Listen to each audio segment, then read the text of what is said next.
अंकुर आपके साथ जी बिजनेस के मार्केट एक्सपर्ट हैं, जरा उनसे सवाल पूछिए मार्केट को इस वक्त वो कैसे देख रहे हैं।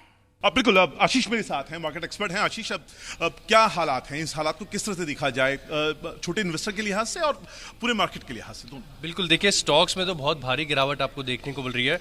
अभी निफ्टी को मैं आपको हाल बताऊं तो 1000 अंकों से ज़्यादा की गिरावट है। लेकिन ऐसा नहीं कि सिर्फ इंडियन मार्केट्स गिरे, अक्रॉस द ग्लोब आपको बड़ी सेलिंग देखने को मिली है। सभी कमोडिटीज़ में भी अगर आप देखें तो सोना, जिसे सेफ हेवन माना जाता है, इसमें भी अगर आप देखें तो पिछले 2 दिनों से गिरावट देखने को मिली है। अब चाइना के बाजार है, हांगकॉन्ग के बाजार है, ताइवान में अगर आप देखें तो वहाँ गिरावट देखने को मिल रही है। ऑस्ट्रेलियन मार्केट्स है, अक्रॉस द ग्लोब अगर आप देखें तो एटलीस्ट 7 से 8% की गिरावट आपको देखने को मिली है। कुछ मार्केट्स ऐसे भी हैं जहां पर 10% की गिरावट के साथ सर्किट भी लगा है। लेकिन फिलहाल अगर आप देखें तो माहौल बहुत ज़्यादा चैलेंजिंग लग रहा है, क्योंकि क्लैरिटी नहीं है अक्रॉस सभी कंट्रीज़ के ऊपर जो टैरिफ लगे हुए हैं। हालांकि अगर उसके हिसाब से अगर आप देखें तो कंपेरेटिवली इंडिया पर सिर्फ 26% है, कंपेरेटिवली बेटर है। लेकिन इससे माना जा रहा है कि ग्लोबल स्तर पर एक मंदी, रिसेशन देखने को मिल सकता है, यूएस में स्लो डाउन आ सकता है। और इसी के चलते अगर आप देखें तो सभी जो स्टॉक्स हैं, इंडिसेस है, इनमें भारी गिरावट देखने को मिल रही है। मंडी की शुरुआत अंकुर, इनसे जरा ये भी पूछिए कि खासकर एशियन मार्केट पे हम देख रहे हैं सबसे ज्यादा असर पड़ा है परसेंटेज वाइज, या कितने लंबे समय बाद इस तरह से मार्केट में बदलाव देखने को मिला है? जरूर, मैं सवाल मेरा वही था। जैसे हम कह रहे हैं मंडी की शुरुआत होती है, ब्लैक मंडी इसको कहा जा रहा है, लेकिन ये जो गिरावट का दौर है, ये आपको एक्सपेक्टेड था, आप एंटिसिपेट कर रहे थे? क्योंकि 2 अप्रैल को ये सब अनाउंसमेंट हुआ था। आज जब हम बात कर रहे हैं 7 अप्रैल हो रहा है, आप इसको एंटिसिपेट कर रहे थे, इस गिरावट को? बिल्कुल एंटिसिपेटेड था। कारण ये भी है कि शुक्रवार को 6% तक यूएस के मार्केट्स गिरे थे। भारी बिकवाली वहां पर आपको देखने को मिली थी। और आज सुबह अगर आप देखें तो जब डाउ फ्यूचर्स और नास्डैक फ्यूचर्स, जो अर्ली आज में शुरुआत होती है ट्रेडिंग करने की, वहां पर अगर आप देखें तो संकेत और भी हॉरिफिक नजर आ रहे थे, क्योंकि 6% गिरने के बाद और 4-4.5% की गिरावट देखने को मिली थी। देखिए टैरिफ लगे हैं और इसके चलते ग्लोबल मंदी आ जाएगी, ये तो बहुत वेल एंटिसिपेटेड था। ब्लैक मंडे था, ये एंटिसिपेटेड ही था। लेकिन फिलहाल के लिए अगर आप देखें तो गिरावट रुकने का नाम नहीं ले रही है। अक्रॉस द ग्लोब सभी मार्केट्स में भारी बिकवाली है। अच्छा, सवाल ये भी बनता है, ये टैरिफ लग चुके हैं, अब ये कब हटेंगे कब नहीं हटेंगे, ये आगे भविष्य के गर्भ में छिपा हुआ है। इन्वेस्टर के लिए क्या सलाह रहेगी? यहाँ पे रुके, यहाँ पे होल्ड करे? कब तक होल्ड करता हुआ देख रहे हैं आप, या गिरावट का एक लंबा दौर आप देखेंगे यहाँ पर? देखिए गिरावट का लंबा दौर देखने को मिल सकता है, क्योंकि हम आर्थिक मंदी की बात कर रहे हैं, वो भी ग्लोबल लेवल पर। ग्लोबल रिसेशन है और कारण ये भी कि टैरिफ लग चुके हैं यूएस में। अब इस चीज को आप ऐसे समझिए कि टैरिफ लगने से चीजें तो सारी महंगी हो जाएंगी, ग्लोबल ग्रोथ का स्लो डाउन है, तो एक स्टैगफ्लेशन की जो चिंता है वो दोबारा आ जाएगी। तो इसके चलते अगर आप देखें तो ये अनिश्चितता अभी फिलहाल के लिए क्लैरिटी नहीं है। अब हो सकता है कि धीरे धीरे। ठीक है अंकुर, आप बने रहे हमारे साथ। योगेंद्र कपूर, मार्केट एक्सपर्ट, इस वक्त हमारे साथ जुड़ चुके हैं। योगेंद्र कपूर जी, क्या आप देख रहे हैं इसका असर, और जिन लोगों ने पैसे लगाए हैं और जो लगाना चाहते हैं उनके लिए क्या सलाह है इस वक्त? देखिए, मैं ये कहना चाहूंगा कि एक जो इसका इमीडिएट फॉल आउट है वो ये है कि अब हम देखेंगे कि अक्रॉस द वर्ल्ड जो है कंजम्पशन जो है वो फॉल करेगी, और नेक्स्ट 6 मंथ्स के अंदर आप देखेंगे कि जो वर्ल्ड का जीडीपी है उसका भी जो रेट ऑफ ग्रोथ है वो फर्दर फॉल करेगा। अब मेरा ये कहना है और मानना है कि जहां तक स्टॉक मार्केट का सवाल है, इसमें देखिए एक ये पैनिक वाला दौर जरूर है, और ऐसे में बहुत जरूरी हो जाता है कि कोई भी जो है एक एवरेज जो इन्वेस्टर है उसको जो है एक एक्सपर्ट एडवाइस के अंडर ही काम करना चाहिए। अपने आप से, अपनी इंस्टिंक्ट्स के ऊपर बिलीव करके और सेल्फ से डिसीजन मेकिंग में नहीं बिलीव करके इन्वेस्ट करना चाहिए। और ये वेट एंड वॉच वाला भी टाइम है, एट द सेम टाइम ये एक अपॉर्चुनिटी वाला भी टाइम है, जिसमें हम ये देख सकते हैं कि जो कोई स्टॉक जो है अगर अभी फॉल कर रहा है तो उसको जो है आप एक अगर फ्यूचर टाइम्स के अंदर अगर उसके अंदर एप्रिसिएशन देखते हैं तो वो आपको एक एक्सपर्ट जो है वो अच्छे से एडवाइस कर सकते हैं। जी शरद जी, न्यू फाइनेंशियल ईयर और फाइनेंशियल ईयर की शुरुआत में ही ये झटका। बिल्कुल, कोई मुझे नहीं लगता कि देखिए प्रत्युष, हम इन्वेस्टर्स को कोई निराशावादी मैं कमेंट नहीं देना चाहता हूं। मेरी सलाह यह है कि देखिए जब आपने शेयर्स लिए हुए होते हैं और आपने होल्ड किए हुए होते हैं, जब तक आप बेचते नहीं है आपका लॉस नोशनल होता है।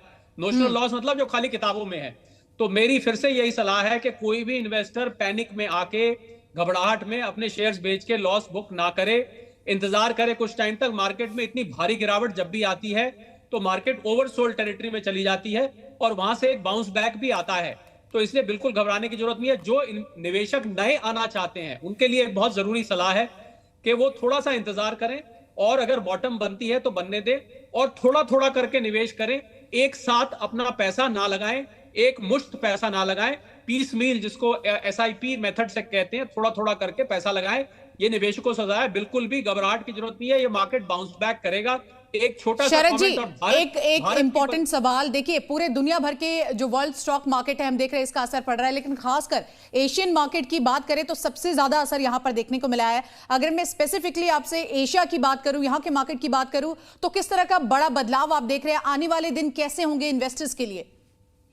देखिए, एशियन मार्केट ज्यादा इसलिए गिर रहे हैं क्योंकि जो टैरिफ्स हैं ज्यादा एशियन कंट्रीज पे लगे हैं। वियतनाम ले लीजिए, आप बांग्लादेश ले लीजिए, कंबोडिया ले लीजिए, तो वहां पर ज्यादा टैरिफ लगे हैं। तो वहां पर ज्यादा टैरिफ लगने से वहां पर रिएक्शन ज्यादा आ रहा है कि उनके एक्सपोर्ट के ऑर्डर्स कैंसिल हो जाएंगे। और ये सब पर चिंता की बात इसलिए नहीं है क्योंकि जो एशिया के देश हैं वो अब यूरोप की तरफ एक्सपोर्ट देख रहे हैं। एक बहुत ही जरूरी डेवलपमेंट कल हुआ, जो शायद ज्यादा लोगों ने नोट नहीं किया, कि भारत से जो मोबाइल फोन्स बन के जाते हैं एप्पल और सैमसंग के, तो उन कंपनियों ने अब कहा है कि भारत से हम अमेरिका में लेंगे और इन देशों को यूरोप में भेजेंगे। तो इसलिए चिंता की बात नहीं है। ग्लोबल जो बायलैटरल ट्रेड है, मल्टीलैटरल ट्रेड है, वो रीअलाइन होगा। उसमें जिन देशों को सामान जाता है उसकी जगह दूसरे देश पे जाएगा। व्यापार रुकने वाला नहीं है, एक टेम्परेरी फेज है। शरद जी आप कह रहे हैं कि जिन लोगों ने पैसे लगाए अभी हड़बड़ाए नहीं, लेकिन योगेंद्र जी, जब भी ऐसा होता है कि मार्केट अचानक से यूं नीचे लुढ़कता है, लोग हड़बड़ा कर पैसे जितने भी लगाए वो फटफट निकालने लगते हैं। क्या उनको आप सलाह देंगे? कहते हैं ना कि सब्र का फल मीठा होता है, कितना सब्र करें? देखिए, मैं ये कहना चाहूंगा कि ये एक इमीडिएट पैनिक के अंदर जो अभी सेंटिमेंट दिखाई दे रहा है, ये कुछ समय तक हमें जरूर ऐसा लगेगा कि ये चीज जो है it will remain for a while. और ऐसे में बहुत जरूरी ये हो जाता है कि लोगों को ये समझना है कि नी जर्क रिएक्शंस जो हैं वो इस टाइम ले रहे हैं, उसमें उनको उस चीज से बचना चाहिए। और मेरे हिसाब से उन्हें स्टॉक्स पे जो है होल्ड करना चाहिए अंडर एक्सपर्ट एडवाइस। और हम ये देखेंगे कि करेक्शंस जो है वो आएंगी।